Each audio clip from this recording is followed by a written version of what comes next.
A je i ngjyrosur me ngjyrë të besimit? Ngjyra e besimit nuk është ngjyrë e ngjyrave të jetës tonë, e gjelbërt, e kuqe, e bardhë. S'janë këto ngjyra të besimit. Ngjyra e besimit është devotshmëria, sikur që petku i besimit është devotshmëria.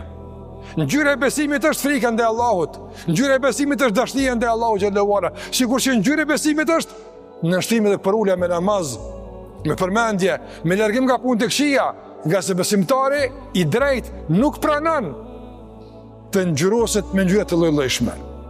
Sikur se çdo kush pinëve të ndërvozën, kur don me ngjyros shtëpinë e tij, përzgjedh ngjyrë të mirë. Do të përzgjedh dikush që janë ngjyros shtëpinë mirë. Nuk pranon askush për shembull me ngjyros me shkarravina murin e shtëpisë vet. Dhomat, për shembull, çfarë do ngjyre? Sprish pun, a kombinohen, as kombinohen. Sprish pun, shkarravina le të jetë me ngjyrose. A pranon dikush për murin e shtëpisë vet kështu? Jo, pranon kështu. Jo, pranon. Kërkon ngjyrën më të mirë, a përshtatet me ambientin, me mobilet, me interierin, me këto, me shijen, gjitha këto i merr parasysh që në fund ta merr shtëpia në ngjyrë të mirë. Mirë, e për ngjyrën e zemrës tone, a je interesuesi për ngjyrën e mureve tua? Me pas ngjyrën e mirë, mu duk bukur zemra.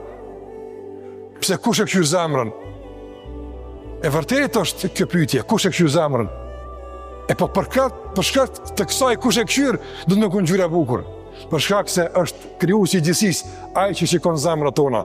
E duhet me pas zemër të ngjyrosur bukur me ngjyrën që ai e ka dërguar.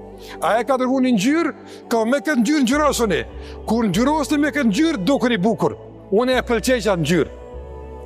Prandaj besimtari nuk pranon ngjyrën tjetër, përveç ngjyrimit të besimit, përveç ngjyrimit të adhurimit dhe nërtimit të Allahut të mënduar. Ky është reagimi i dur. Dhe ky është nërtimi ndaj Allahut te barekuhu teala që tregon realisht ndërtimin e fuqishëm të besimit dhe tregon për funksionimin e shëndetshëm të besimit dhe të natyrshëm të udhëzimeve që besimtari i ka deklaruar se është i thtarë dhe pasues i këtyre mësimeve dhe i këtyre udhëzimeve.